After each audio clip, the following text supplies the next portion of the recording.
There was in the air the same faint hum of varied sounds, which had at the first lulled me to sleep. But somehow the volume was richer than before, more full and satisfying to the ear, and with a special significance, as if not only all nature was speaking, but that there was some one voice amongst the myriad more potent than the rest.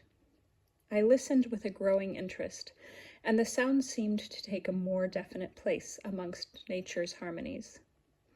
It was not as if it grew in loudness, but merely as if the vibrations accumulated, coming in waves more quickly than they could die away. Gradually, all the other noises seemed to die away, and I heard only this one sound.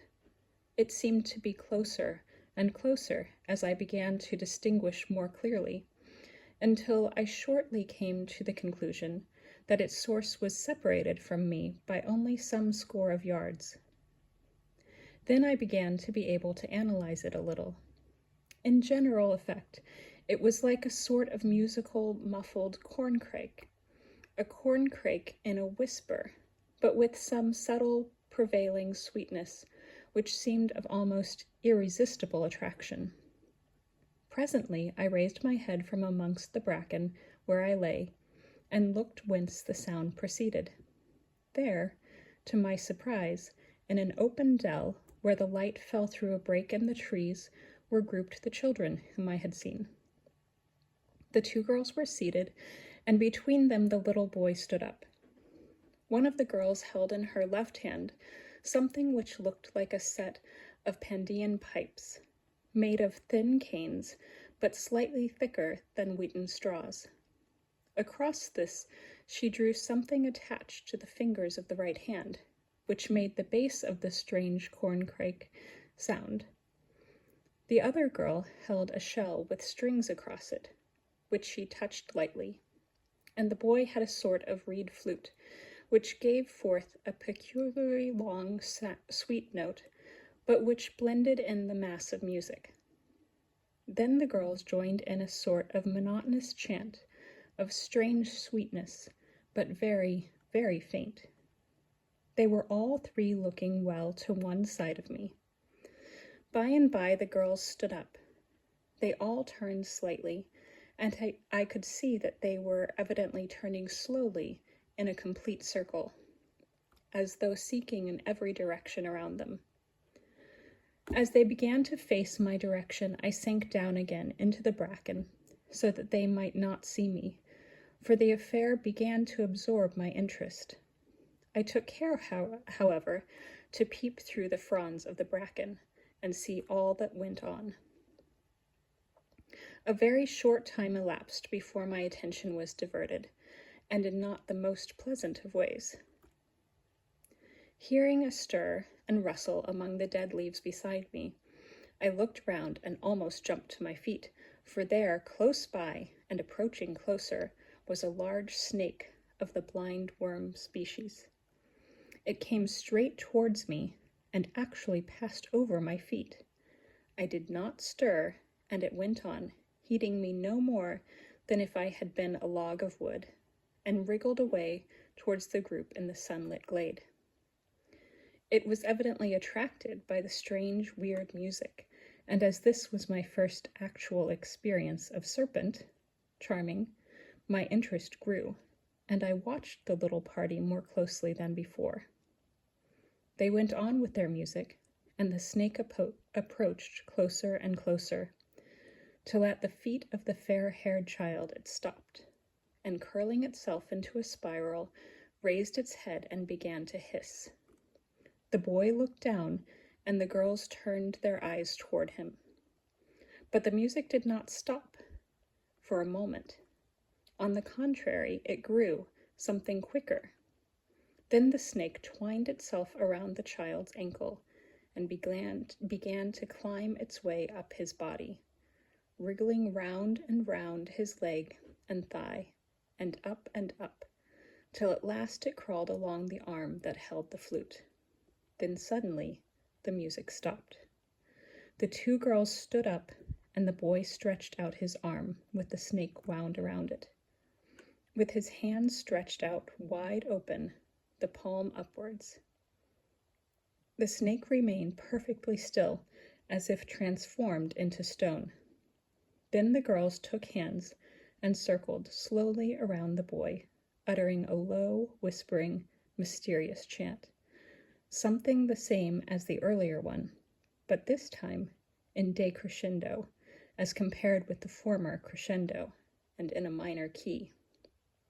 This went on for quite 2 or 3 minutes. The boy remained perfectly still with his arm extended and his blue eyes fixed on the snake. Then the latter raised its head slightly and seemed to follow with it the movements of the circling girls. They continued their slow movement round and round, the snake's movements being more and more pronounced with each revolution, till presently it was boldly turning, like the automatic motion of a firework around the boy's arm.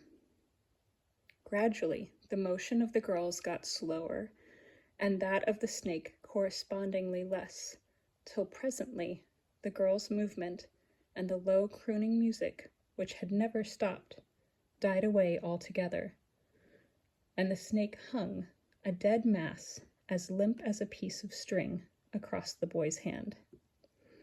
The boy never moved, but the girls let go each other's hands, and one of them, who had stopped just in front of the boy, took the snake by head and tail and seemed to gently pull it out straight.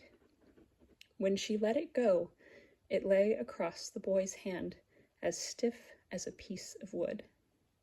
There was something uncanny about this, which recalled to me recollections of a man whom I had once seen in a cataleptic fit, and whose body retained any position into which it was put, no matter how grotesque or how uncomfortable or strained. The snake seemed to be under some similar condition, and with strange curiosity I awaited the next development. The boy continued impassive, his hands still stretched out and the snake resting across it. The girls stood a little in front of and on either side of him, so that the outstretched hand was midway between them. Then began some questioning between them, in a language which I presumed to be some form of Indian, but which I did not understand. Both voices were sweet, with a peculiar penetrating power, but one of them I seemed instinctively to fear, although it was the sweeter and softer of the two. Somehow, and the idea was quite spontaneous, it seemed to suggest murder. From the tones and inflections of the voices, I gathered that all utterances were put in the form of questions, a supposition shortly confirmed in a strange way, for the answers were given by the rigid snake. When each girl in turn had had her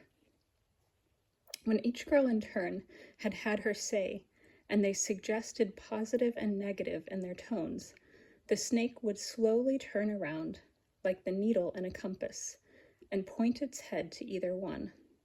The sweeter voice seemed to be the positive, and the other the negative in the inquiry.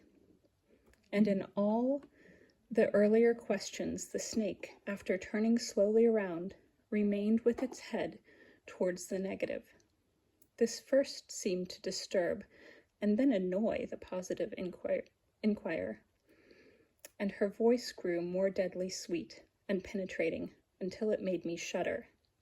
Then she seemed to get more and more enraged, for her eyes gleamed with a dark, unholy light, and at the last came her question in a keen, thrilling whisper.